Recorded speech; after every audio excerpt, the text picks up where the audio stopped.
Anong mensahe ang kailangang marinig ng mga Capricorn sa period na to?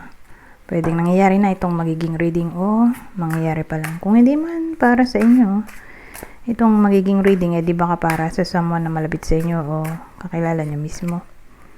Baka may lumabas na gender mamaya.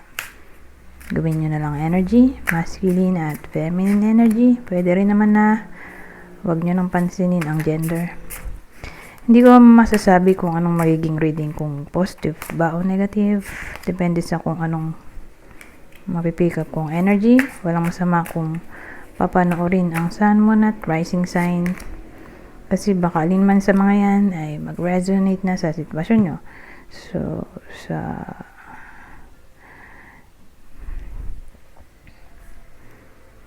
case na to, wala pa tayong bida. Kasi walang lumabas na tao. Pero mamaya, gagamit naman ako ng clarifier cards. So, baka doon may lumabas na description. Maganda kasi kung may description para malaman nyo kung kayo ba yung bida, person nyo, o kakilala nyo. So, ang meron tayo sa ngayon ay 6 of Swords, the Tower, 9 of Swords, at ano to? 6 of Cups. Ito pa lang 6 of Cups. Ang cute. Matagal ko na tong deck nung 2023 pa. Pero, nakalimutan ko na yung mga itsura ng picture dito. Kasi bihira ko lang gamitin to. Pero ang cute 6 of Cups. So, ngayon, punta tayo dito sa, double 6 pala to.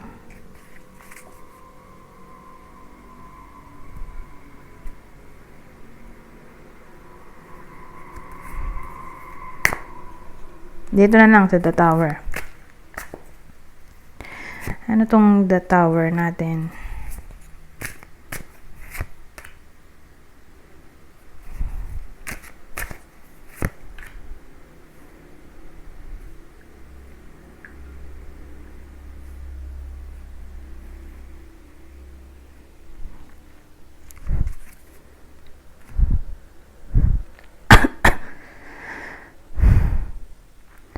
So,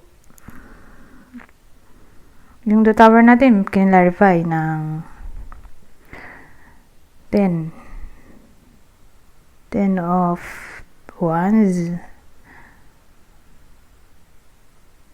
Tapos 3 of Swords. Tapos 2 of Swords. Wala tayong subject dito. Ano ba to? Relasyon ba to? Friendship, career, kamag-anak, kapamilya.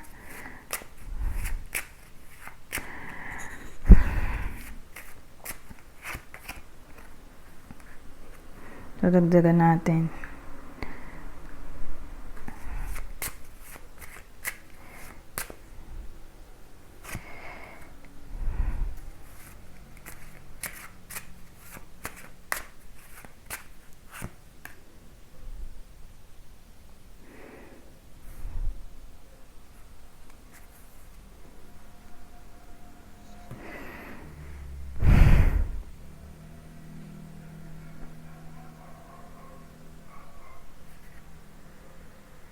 Two of Swords.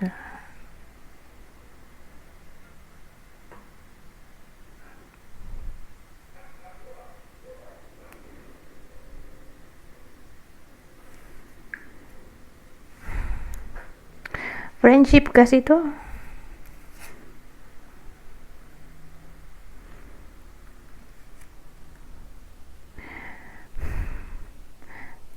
Parang ang dating may crush yung iba sa inyo. More like foreigner. Or nasa abroad. Or nasa malayo sa kanya. Kung nasa Pilipinas, pero hindi sila magkasama. Kaya, doon papasok yung long distance.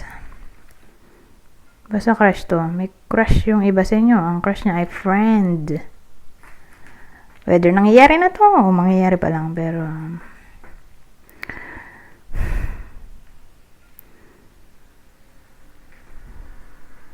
Mabobroken hearted kasi yung iba sa inyo eh. So, pinagsama ko na yung double 6 natin, saka yung the tower. Nag-combine ko na. Plus tong tatlong Lenormand. Actually, pwede ko na nga idiretso hanggang 9 of Swords. So, ang dating sa akin, may crush nga yung iba sa inyo. Foreigner o nasa malayo sa kanya. O nasa abroad or basta di sila magkasama palagi or malayong distance nila sa isa't isa in a way na siguro mga hours ang layo. So, hindi nga foreigner to, nasa foreign land. Meron kasing taong nasa ibang bansa eh, pwede rin ganun, whether yung bida natin or yung crush na. Basta friend to, may crush yung iba sa inyo, kaya lang kasi ang daming indicator na sasakit yung ulo ng iba sa inyo. Palagi nilang iisipin ang problemang to. Ano ba yung problema?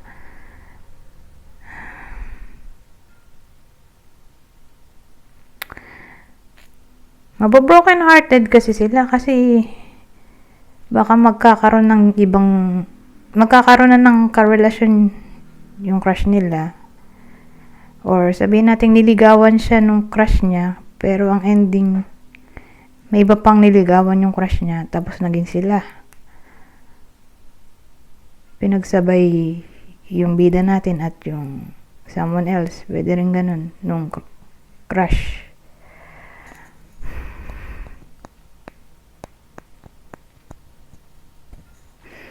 Pero isa lang direction nito.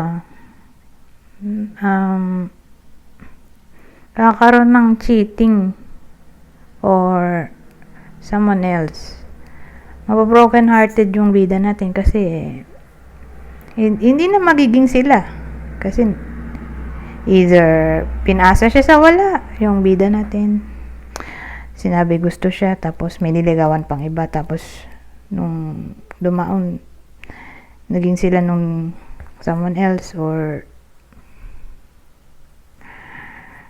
sabihin natin di siya niligawan pero type niya, kaya lang nagkaroon ng iba, naging in a relationship na yung crush.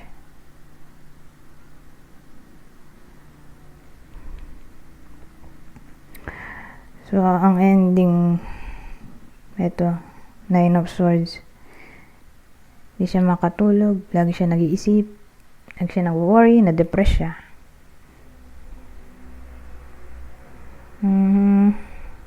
Kasi kala niya nga may chance yung connection na yun nga, pwedeng maging sila in the future, pero na-disappoint siya at hindi nga mangyayari yon dahil magkakaroon ng someone else. Magiging in a relationship na yung crush niya, pero hindi sa kanya kundi sa iba. Okay, so ganun yung tinakbo dito sa buong taon. OMG.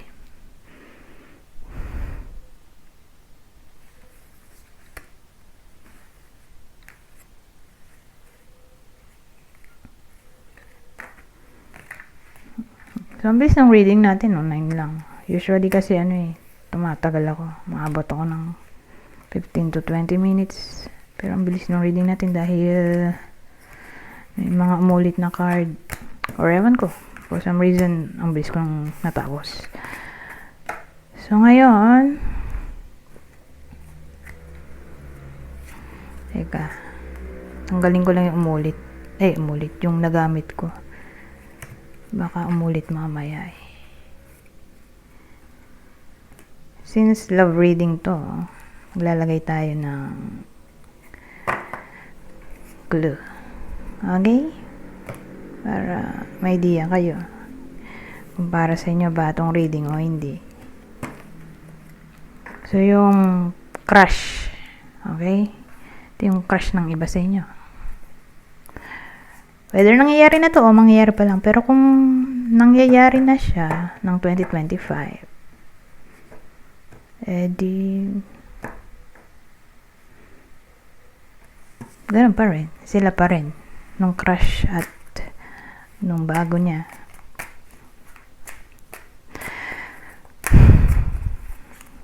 Anyways, eto na yung crush. Sagittarius, Scorpio, isa sa air sign, Gemini, Libra, Aquarius. So, ito yung possible crush ng Capricorn. Ngayon, kung di man para sa inyo itong reading, di baka para sa someone na malapit sa inyo, kakilala o idol. Ito ang possible zodiac sa inyo. Aquarius, ano to? Scorpio, Aries, o Virgo. Ngayon, pupunta naman tayo sa isa pang clue. Kung hindi man tumama sa inyo tong clue, di baka tumama sa person nyo, kakilala o idol. Kunin nyo lang yung clue na sa tingin nyo ay fit sa sitwasyon nyo. So, may someone na average ang build. Hindi mataba, hindi payat. Sakto lang. Ang pangangatawan ngayon,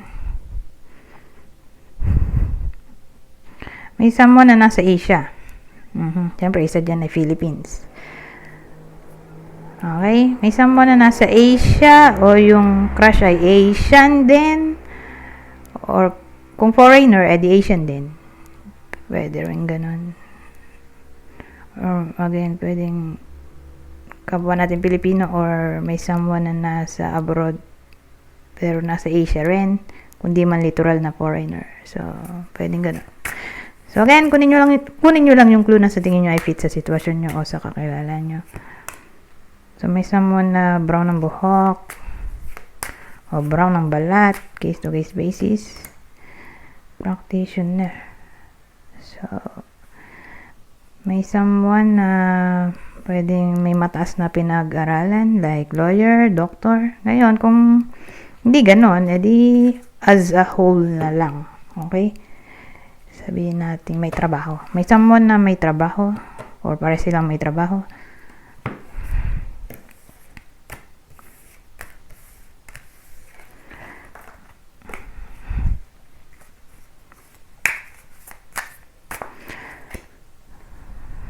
Dahil mabilis tayo natapos dyan. May time tayo para gamitin to. Dahil madalas kulang na sa time. Hindi ko na nahahabol to.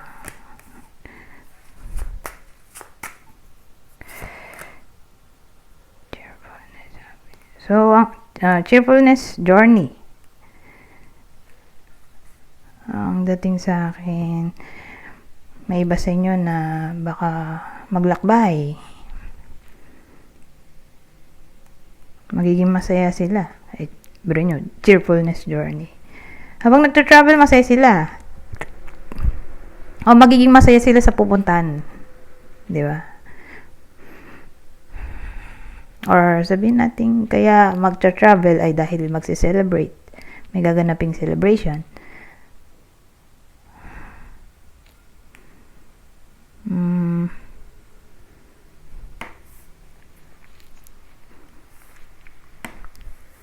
O may pupuntahan na attend ng celebration ng, kung di man kayo literal na magpapa-celebrate kaya magta-travel somewhere, ay may pupuntahan kayong celebration, may ibang magpapa-celebrate at kayo yung a-attend, like wedding, baptismal, di ba, festivities, etc., birthday party.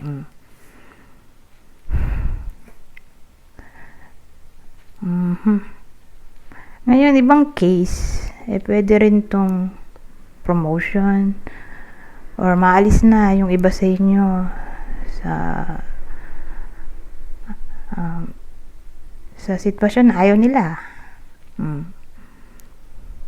Kaya nga magiging masaya.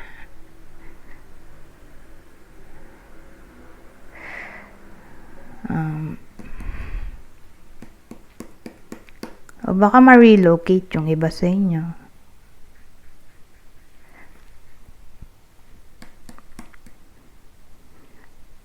Ngayon, ibang case ay kung hindi friend ang magbabalik sa buhay ng iba sa inyo, ay baka ex. Pero isa lang ang direksyon. Magiging masaya yung iba sa inyo. Kasi may celebration dito. Magdiriwang. Dahil nga sa reconnection.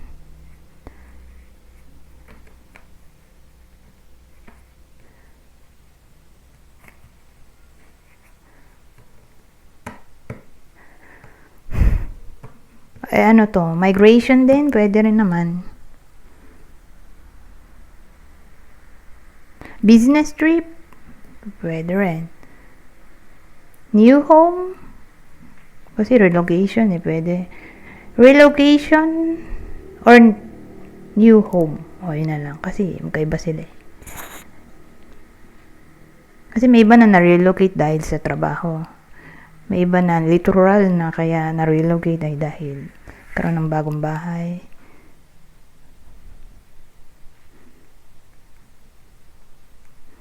May something na mag-i-end. Okay? Pero ang maganda dito, may magbubukas din na new opportunity. Kumbaga, may times kasi na pag may nag-end, yung new opportunity, hindi natin type. Diba? Yung darating na bagong opportunity, hindi natin type. Pero sa case na to, kung sabihin natin may mag-end sa buhay ng iba sa inyo, na something, may papalit naman na mas better dun sa nawala, or aalis, or mapapalitan, or mag-end. Okay?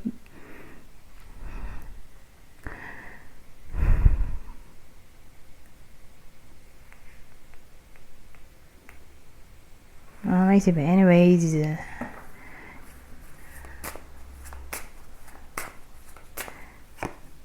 saba.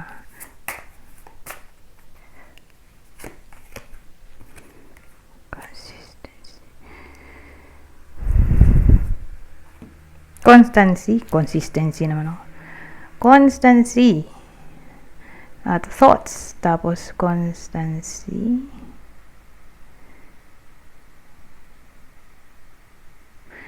So, may someone dito lagi nag-iisip. Iisip niya. Iisip niya ang anything na may kinalaman sa effort, achievement, stability,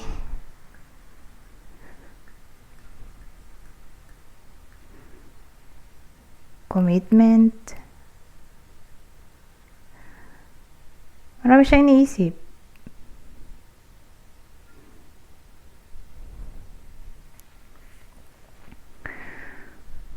Ngayon, ibang case,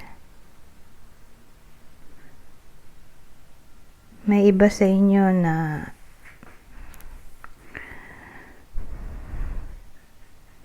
nag-iisip na bisitahin either friend niya to, or friend, crush, or ex, or current lover. Basta babae. May iba sa inyo na nag-iisip bisitahin ng babae. Okay?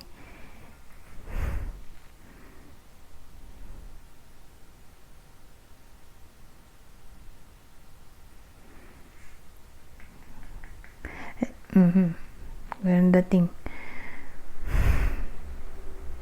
Ngayon, pwede rin ang iniisip niya ay about sarili niyang health o health ng someone else.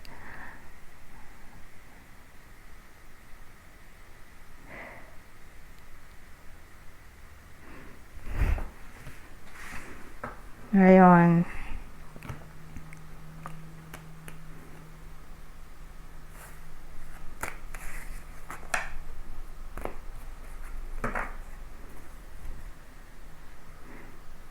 Punta tayo dito.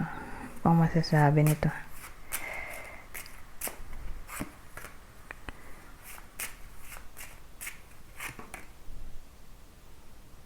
Nye.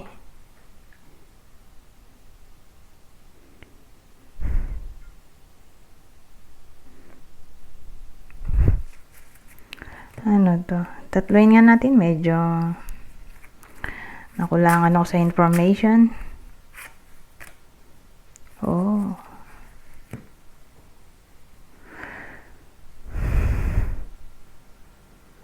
So, ano to?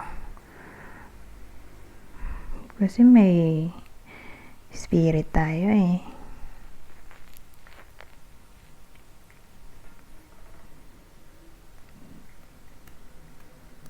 Para siyang intuition ba?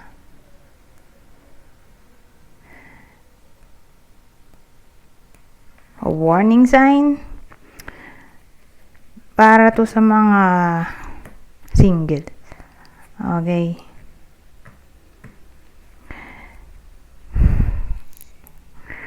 Mag-ingat sa someone na nagsasabi ng mga something na too good to be true. Mag-ingat, baka maloko sila, in short, yung mga single. Saka mag-iingat sa itsura.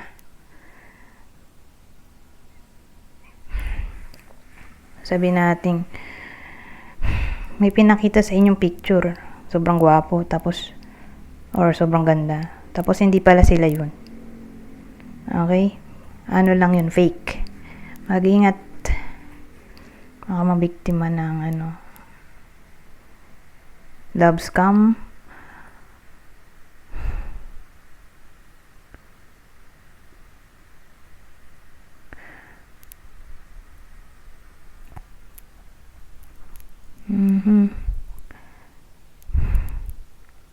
Or may nanliligaw tapos hindi naman pala seryoso. Ganon. May ibang motibo. Parang naglalaro-laro lang yung tao. Wala talaga siyang balak magseryoso. So mag-ingat sa mga single. Baka mabiktima sila ng friends with benefits situation o situationship. Yung situation na walang label. Relationship na walang label.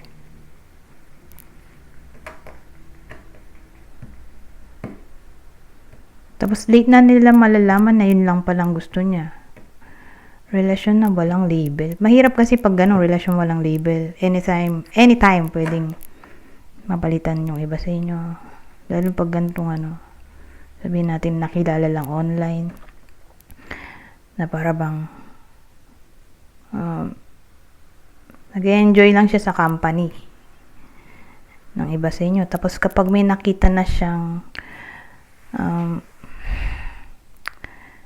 better option, saka na kayo papalitan or i-reject or iiwan. Na para bang pinaasa sa wala yung iba sa inyo. Mag-ingat kasi nandito yung spirit. Kasi may flowers tayo, bouquet. So, parang ang dating sa akin, ligawan. Tapos ito yung the sun. Too good to be true. Yung pinapakitang aksyon o salita or promise tapos walang gawa. Anyways, dito tayo pupunta. Ay, naisama ko yung iwalay ko pala to.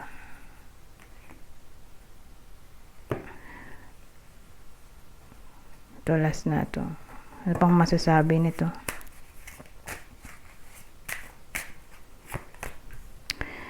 Pride.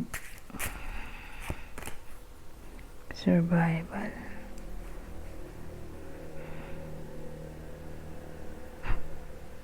Well, case to case basis. Yung pride ang magsasalba sa iba sa inyo. So saan papasok tong pride? Competition, halimbawa. Kayo yung iba sa inyo yung magre-represent ng Philippines or nire-represent ng iba sa inyo yung probinsya nila or ewan ko anong nire-represent niya. Para bang magti-take pride siya sa pinanggalingan niya.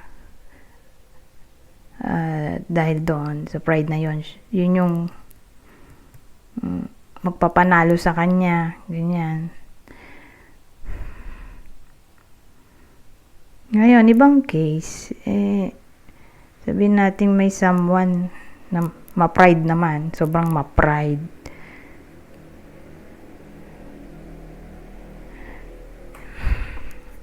Either yung survival dito ay posible pa pala ang reconciliation or masi-survive nyo yung ganong klaseng tao na ma-pride.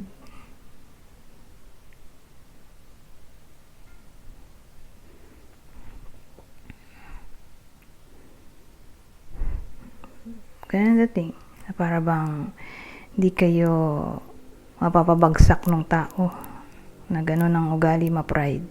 So again, case to case basis. Anyways, hanggang dito na lang. Goodbye for now.